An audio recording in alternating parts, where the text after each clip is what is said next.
안녕하세요, 부자노트입니다. 오늘은 시장의 모든 관심을 빨아들이고 있는 대출 규제에 대해서 한번 얘기해볼까 하고, 그것뿐만 아니라 현재 시기상 그리고 가격 흐름상 서울 아파트 시장의 분위기가 조금 바뀔 변곡점에 진입했다고 생각을 하는데, 그런 대출 규제까지 한몫을 하면서 이제 하반기에는 진짜 분위기가 이전과는 달라질 수 있다에 대해서 한번 같이 얘기해보도록 하겠습니다. 그럼 바로 시작하도록 하겠습니다.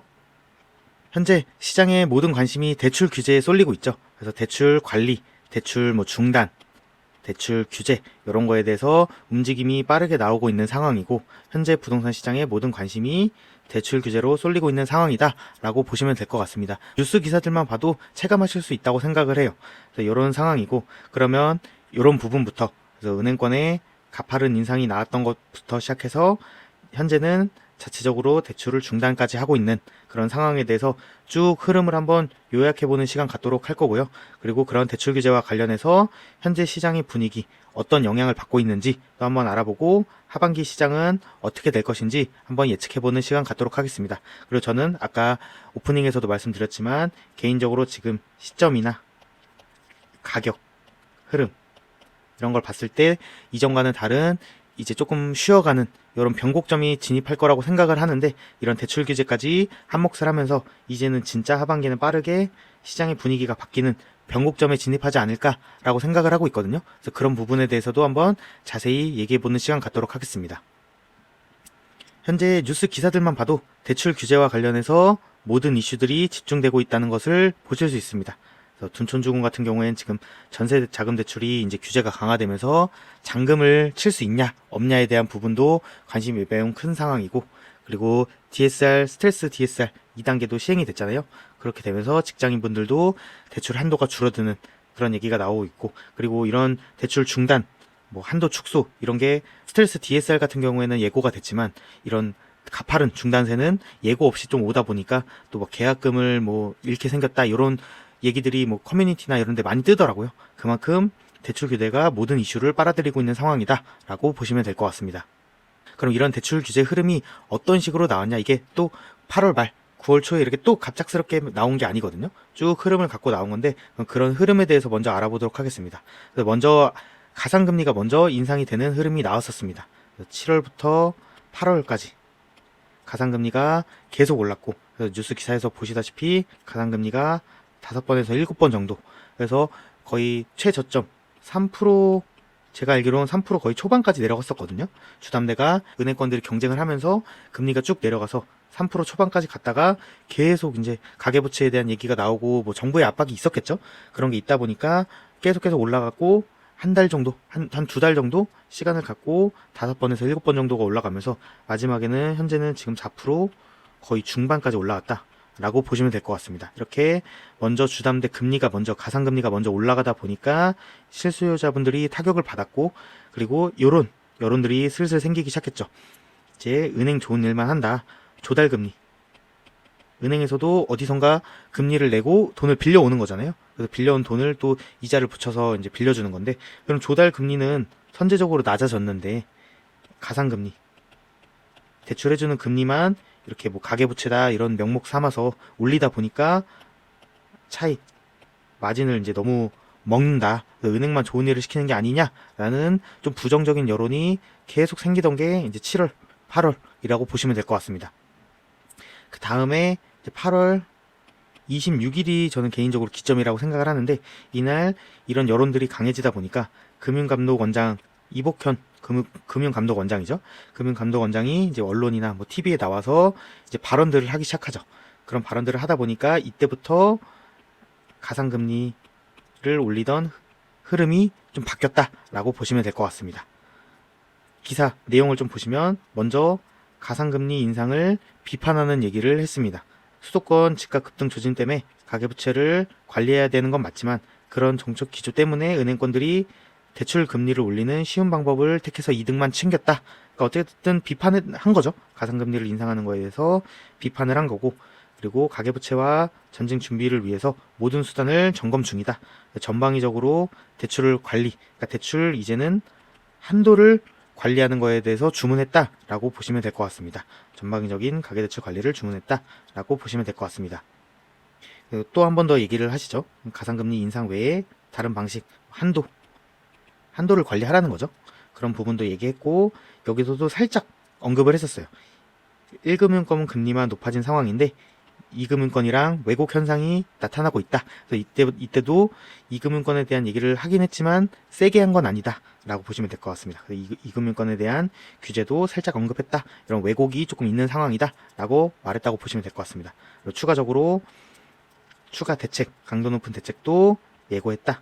추가 규제의 가능성도 언급을 한 상황이다 라고 보시면 될 것 같습니다. 하지만 뭐 아직 나온 것은 아니고, 그러니까 이런 부분이 매수 수요, 이후 또 부동산을 추격 매수할 수 있는 수요를 조금 이제는 더 안 오를 거니까 사지마 이렇게 언급을 했다. 좀 말로 한번 경고를 했다 라고 요 정도 뉘앙스라고 보시면 될 것 같습니다. 그리고 또 하나 나온 게 지금 현재 좀 말이 가장 많이 나오고 있는 전세자금 대출을 막는 조치, 전세자금 대출 중단도 이때 얘기를 했고 추후 은행권들이 이런 걸 채용해서 적용하고 있다 라고 보시면 될 것 같습니다.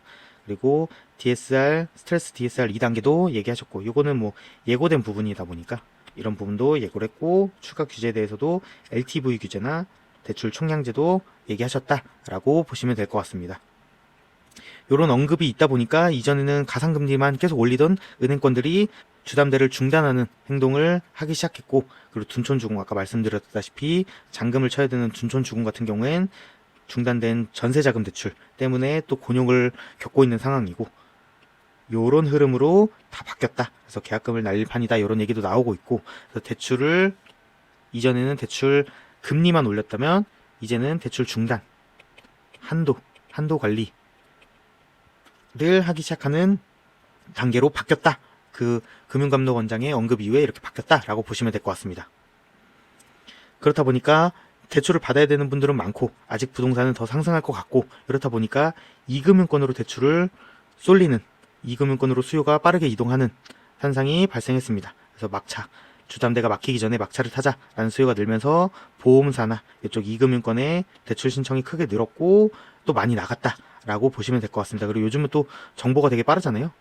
카톡방만 해도, 그리고 커뮤니티 이런 걸 통해서 뭐 어디가 더 싸다, 어디는 아직 대출이 나온다더라, 이런 얘기가 빠르게 퍼지다 보니까 이런 대출 수요 쏠림, 이동도 빠르게 나타났다라고 보시면 될 것 같습니다. 그렇다 보니까 뭐 아직 전체적으로 다 그런 건 아니지만 2금융권 중에 하나인 삼성생명도 주담대를 제한하는 행동을 하기 시작하는 시점이다라고 보시면 될 것 같습니다. 그리고 스트레스 DSR은 예정대로 시행이 됐죠. 한도가 축소됐고, 그렇다 보니까 또 시장의 혼란이 뭐 은행권마다 다른 대출 뭐 한도 관리라든지 대출 중단 얘기가 뭐 되게 다르게 나왔거든요. 그렇기도 하고, 뭐 2금융권 어디는 이렇더라, 뭐 이런 얘기가 많기도 하고, 그리고 둔촌주공 같은 경우도 전세자금 대출 때문에 좀 말이 많고, 이렇게 혼란이 가속되다 보니까 금융감독원장이 이렇게 실수요자랑 전문가 현장 간담회를 하면서 여기서도 또 관련 언급들을 했거든요. 여기 관련 언급이 추후에 정부가 어떻게 할 거냐, 그런 스탠스를 좀 예고하는 부분이다 보니까 이 부분도 언급들도 한번 체크해 볼 필요가 있거든요. 핵심 언급들은 어땠냐? 주택시장 회복 시기에 공급 수요가 적절히 관리되지 않을 경우에 과도한 차입을 동반한 주택 구매 확산 가능, 그리고 심리적으로 또 불안하니까 또 추격 매수하는 그런 것들이 발생할 수 있다라고 언급을 하셨고, 이런 것을 봤을 때 가계부채 관리 스탠스를 지속 유지하고 추격 매수 수요를 꺾겠다라는 발언을 했다라고 보시면 될 것 같습니다. 그리고 그 다음 언급으로는 갭투자 투기 수요 대출 심사 강화 흐름은 바람직하나 실수요까지 제약받는 일은 없도록 관리하겠다. 요즘 시장에서 여론이라든지 혼란이 가속화되다 보니까 이런 언급을 했다라고 보시면 될 것 같습니다.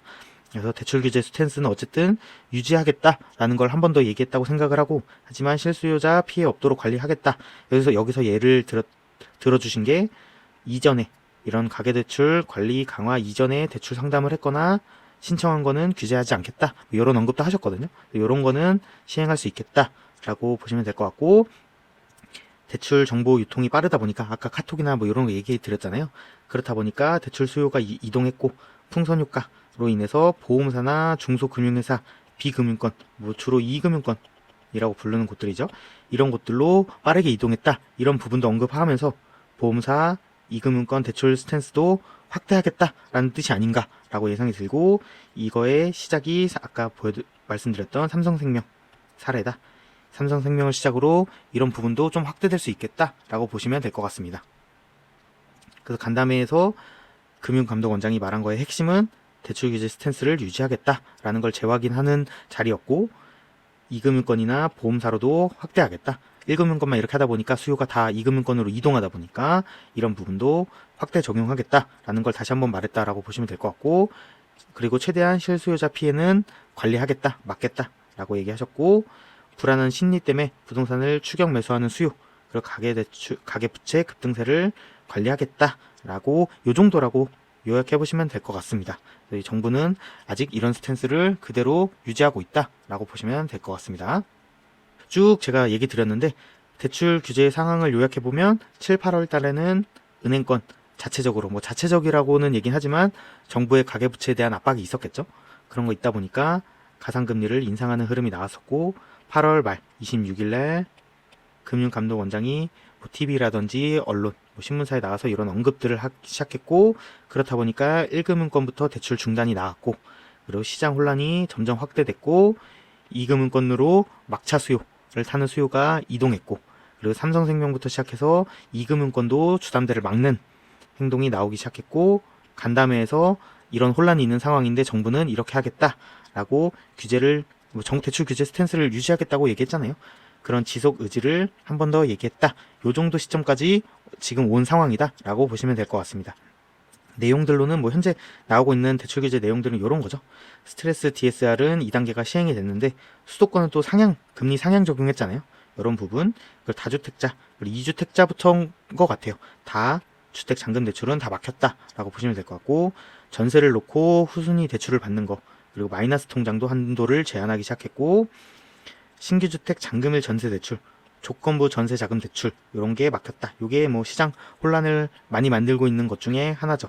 일부 되는 은행도 있다고는 하는데 그래도 대부분 막혔다라고 보시면 될 것 같고, 그리고 가상 금리가 인상된 부분은 여전히 있는 상황이고, 그래서 이런 내용들이 지금 현재 진행되고 있다라고 보시면 될 것 같습니다. 그러면 대출 규제가 쭉 나오고 있는 상황에서 시장 분위기는 어떠냐라고 보시면, 상급지들은 호가 급등으로 인한 것도 있지만 가격 부담이 있는 상황이잖아요. 이제 전고점을 돌파하다 보니까 그런 부분이 있는 것도 있었는데, 대출 규제까지 슬슬 영향을 주면서 매수 수요가 주춤하고 있는데 영향을 주고 있는 시장 분위기다라고 보시면 될 것 같습니다. 그리고 매수하는 입장에서도 이런 대출 규제가 쉽게 끝날 것 같지 않잖아요. 한동안 이어질 것이라는 부담감이 확실히 존재하고 있는 모습이 보여집니다. 그리고 대출 규제가 있고 나서 지금은 매도자들이 갑이잖아요. 그래서 되게 1층이라든지 조건 안 좋은 물건도 가격이 높은 상황인데 호가 조정이 있을 수도 있을 것 같다, 이런 기대를 하면서 지금 매수를 보류하는 수요도 있다고 합니다. 그래서 이런 것도 있는 상황이고, 실제적으로 잠실이라든지 그동안 인기 많았던 곳들 있잖아요. 반포도 그렇고 슬슬 많이 조정이 안 되더라도 조건이 좋다던가, 그리고 가격도 일부 조정이 된다던가, 이런 매물들이 조금씩은 나오고 있는 상황이다 라고 보시면 될 것 같습니다. 그리고 전세 수요가 지금 슬슬 비수기가 끝나고 이사철이 오면서 전세 수요가 강해질 타이밍이긴 한데 아직 그렇게 강하진 않거든요. 근데 매물은 없긴 한데 전세 수요가 아직 생각보다 강하진 않은데, 그런 상황에서 갭 투자를 하면 전세로 잔금을 맞춰야 되잖아요. 확실히 그런 부분에 대한 얘기를 많이 하고 있는 상황이다. 그래서 갭 투자 문의가 좀 감소하고 있는 상황이다 라고 보시면 될 것 같습니다. 그리고 확실히 매수 수요는 감소한 분위기다 라고 보시면 될 것 같고, 근데 아직 현장 물어보면 아직 영향이 별로 없는 단지 지역이 꽤 있다고는 하는데, 저는 이 부분은 밑에도 썼지만 확산될 거라고 생각은 해요. 근데 지방까지 영향을 줄 건 아니고, 서울 수도권인데 지금은 일부 단지나 일부 지역에서 대출 규제 영향이 있습니다 라고 얘기는 하지만, 이런 부분이 지금은 영향이 없다고 하는 지역이나 단지들까지 확산될 거다 라고 생각은 하고 있습니다. 현재 시장 분위기는 이런 상황이다 라고 보시면 될 것 같습니다. 그럼 이번 대출 규제의 체크 포인트가 뭐냐? 저는 이렇게 요약을 하고 싶은데, 불안한 심리로 인한 추격 매수가 나오면서 지금 상승을 좀 하고 있잖아요. 이런 부분이 정부도 이런 추격 매수 수요, 불안한 수요를 꺾으려고 하는 거고, 이런 부분이 하반기에 얼마나 꺾일 것인가 라는 게 한번 시장을 임장해보면서 체크할 포인트라고 생각을 하고, 근데 이전과는 좀 다른 게 지금은 금리 인하 기대감이 큰 상황이잖아요. 당장 미국은 9월달, 이번 달부터 금리 인하를 할 것이라는 가능성이 거의 기정사실화되고 있는 상황이고, 한국은 뭐 물가나 이런 건 다 내려왔잖아요. 그래서 여건은 다 조성됐는데, 그리고 자영업자들이나 이런 경제 흐름을 보면 해야 되는 게 맞는데, 부동산 때문에 이걸 지연시키냐 마냐 이런 얘기가 나오고 있는 상황이잖아요. 어쨌든 이런 금리 인하 기대감이 높은 상황에서 대출 규제가 효과가 이전처럼 클 것이냐, 뭐 아니면 별로 없을 것이냐, 이런 부분도 한번 체크 포인트라고 생각을 하고, 그럼 실질적으로 부동산이나 이런 가계부채 때문에 지금 내수 침체를 감안하고도 금리 인하 시점을 지연시킬 수 있을 것이냐, 이 부분도 한번 체크해보면 좋을 것 같고, 금융감독원장이 얘기했던 LTV 규제라든지 대출 총량제 이런 추가 규제도 나올 것인가, 이런 부분도 한번 체크해볼 필요가 있고, 보험사나 이금융권, 금융감독원장은 얘기를 했었고, 현재 삼성생명에서는 얘기가 나온 상황인데, 이 외에 다른 곳들도 규제 확대가 나올 것인가, 이런 부분 하반기에 시장을 보시면서 체크해보면 좋을 것 같다라고 말씀드리고 싶습니다. 그래서 마지막으로 요약을 해보면, 저는 이런 대출 규제 영향도 크고, 전 대출 규제가 하반기에 크게 영향 미칠 거라고 생각을 하거든요. 뭐 금리가 빠르게 올라갈 때도 저희가 매수 수요가 확 꺾이는 걸 봤잖아요. 어쨌든 현재 가상금리도 지금 예전처럼 빠르게 올라온 상황이고, 그리고 아예 지금은 대출 자체가 안 나오다 보니까 하반기에 확실히 좀 크리티컬한 영향을 줄 수 있다라고 생각을 하고, 그런 대출 규제뿐만 아니라 하반기 시장은 원래 지금 대출 규제 없어도 가격 때문에 조금 조율을 할 시점이라고 생각을 했었거든요.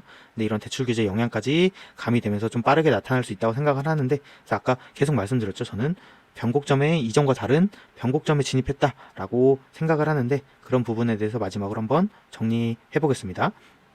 그래서 당분간 확실히 매수 수요 감소는 나올 것이다, 이 부분 한번 말씀드리고, 예전처럼 좀 적극적으로 투자 검토를 한다던가 갈아타기 검토를 한다던가 이런 것보다는 하반기 좀 보수적으로 접근할 필요도 있다. 그리고 갭 투자할 때 잔금 맞추기도 쉽지 않다 보니까 좀 보수적으로 볼 필요가 있는 상황이다 라고 생각하시면 될 것 같고, 호가 급등 부담이 있는 서울 중급지, 상급지 지역들, 그리고 인기 단지들, 이런 것들은 한동안 쉴 수 있고, 쉬다 보면 급한 매물이나 조건 좋은 매물이 지금보다는 늘 수 있다라고 말씀을 드리고 싶습니다. 그래서 나는 뭐 구축이나 뭐 재건축, 그리고 서울의 외곽 이런 거 보는 분들이 아니고, 나는 중급지, 상급지 이상을 보겠다라고 하시는 분들은 지금 급하게 보는 것보다는 좀 천천히 보는 게 저는 개인적으로 더 좋다고 생각을 합니다. 이런 부분에 대해서 한 번 더 집중적으로 말씀을 드리면, 지금 가장 인기가 있는 반포나 마포 단지 이제 예시로 가져왔는데, 반포 같은 경우도 이전에 21년, 22년 전고점을 돌파한 상황이고, 그리고 지금 현재 매물로는 더 가격이 높아요. 그러니까 확실히 돌파가 나왔다라고 보시면 될 것 같고, 지금 마포 같은 경우도 인기 단지는 전고점을 확실히 넘은 상황이고, 그래서 이런 가격 부담, 내가 매수하는 입장에서 이렇게 전고점을 크게 돌파한 첫 사례가 되고 싶진 않잖아요. 그래서 이제 매수자들도 주춤하는 상황이 가격 때문에서라도 올 타이밍이었다라고 보시면 될 것 같습니다. 근데 대출 규제가 한 몫을 더 할 거다라는 얘기를 계속 드리는 겁니다. 그래서 전고점 돌파한 단지들은 한동안 쉴 것 같다. 그래서 이후 급지, 하급지라든지 구축, 재건축들이 따라올 시간을 좀 가질 것 같다라고 말씀을 드리고 싶습니다. 그래서 중상급지의 신축, 그리고 주거 선호도 높은 기축까지 이런 것들, 전고점 돌파한 단지들은 좀 보수적으로 볼 필요가 있고, 그리고 같은 중급지에서 상급지인데 상대적으로 덜 오른 구축, 재건축, 그리고 추가적으로 아파트는 아니지만 재개발까지는 또 크게 걱정할 필요는 없다. 저는 근본적으로 지금 부동산이 상승하는 이유, 공급 부족 이런 거잖아요. 그런 부분이 다 해결된 건 전혀 아니다. 근데 지금은 가격이라든지 그리고 대출 규제 이렇게 좀 강제로 좀 막는 분위기가 있는데, 근본적인 건 해결된 게 없다 보니까 추후에는 다시 상승할 거라고 생각은 하거든요. 어쨌든 지금 소나기는 피하자. 그래서 보수적으로 볼 필요가 있고, 대신에 상대적으로 덜 오른 것들은 크게 걱정할 필요는 없다라는 말씀을 드리고 싶습니다. 그리고 내가 투자금이 많지 않다면 오히려 아직 회복을 덜한 하급지, 현재 거래량이 많이 주로 나오고 있는 지역들이잖아요. 그런 곳들은 크게 걱정할 필요 없이 투자 검토해도 된다라는 말씀을 드리고 싶습니다. 그리고 다시 요약으로 넘어오면, 금리 인하 기대감이 높은 상황에서 생각보다 규제 효과가 적을 수도 있으니까 하반기에는 좀 보수적으로 보자고 했는데, 이런 대출 규제 영향이 금리 인하가 실질적으로 나오면서 영향이 적다라고 하면 투자 검토하시는 분들은 다시 포커스를 좀 흐름을 바꿔서 좀 적극적으로 볼 필요도 있다. 그래서 금리 인하가 기대감이 높고 금리 인하가 실제적으로 나왔을 때 규제 효과도 좀 집중적으로 봐야 된다라는 얘기를 드리고 싶고, 그리고 오히려 아까도 말씀드렸지만 대출 부담이 적은 매가 자체가 낮은 하급지나 경기도 인천으로의 확산세가 조금 더 가속화될 수도 있다라는 생각을 하고 있습니다. 현재 저도 뭐 미래를 다 예측할 수는 없다 보니까 가능성이 있다라는 수준이고, 계속 모니터링을, 이런 점도 있으니 모니터링 해볼 필요가 있다, 이 정도라고 생각해 보면 될 것 같습니다. 그리고 전세 대출 중단돼 있으니까 갭 투자에 영향 주고 갭 투자 수요도 한동안은 감소할 수밖에 없다라고 보시면 될 것 같습니다. 시장에서는 지금 현재 이런 걱정을 좀 하더라고요. 갭 투자가 줄면, 그리고 둔촌주공 같은 경우엔 전세를 맞춰서 잔금을 치려는 분들이 꽤 있었는데, 그분들이 뭐 어떻게 해서라든 실수요로 들어간다라고 하면 전세 물량이 감소하는 거잖아요. 근데 지금은 전세 수요가 높진 않은 상황인데 매물은 많지 않거든요. 그런 상황에서 이사철이 다가오면서 전세 수요까지 늘면 추후에 전세가 상승 움직임이 다시 나올 수 있다라는 걱정을 하고 있고, 저도 일부 예측은 하고 있지만 뭐 아직 그렇게 가파르게 나올까라는 긴가민가한 생각도 있거든요. 이런 부분도 한번 하반기 시장을 볼 때 좀 중점적으로 볼 포인트다라고 보시면 될 것 같습니다. 이렇게 전세가가 다시 올라가면 또 갭 투자를 할 수 있거든요. 그래서 이런 부분들, 현재 대출에 대한 영향, 그리고 가격에 대한 영향 때문에 시장에 이런 부분들이 나올 수 있고, 이런 부분들을 좀 중점적으로 하반기 시장을 보면 좋을 것 같다라는 말씀 드리고 싶습니다. 하지만 마지막으로 근본적인 상승 요인, 공급 부족 이런 게 해결된 것은 아니다 보니까 아까 말씀드린 도로른 구축, 재건축, 그리고 외곽 하급지까지 그런 것들은 크게 걱정할 필요 없이 접근하면 될 것 같고, 시장을 떠날 필요는 전혀 없다라는 말씀 드리면서 오늘 영상 마치도록 하겠습니다. 다음에도 좋은 영상으로 돌아오겠습니다.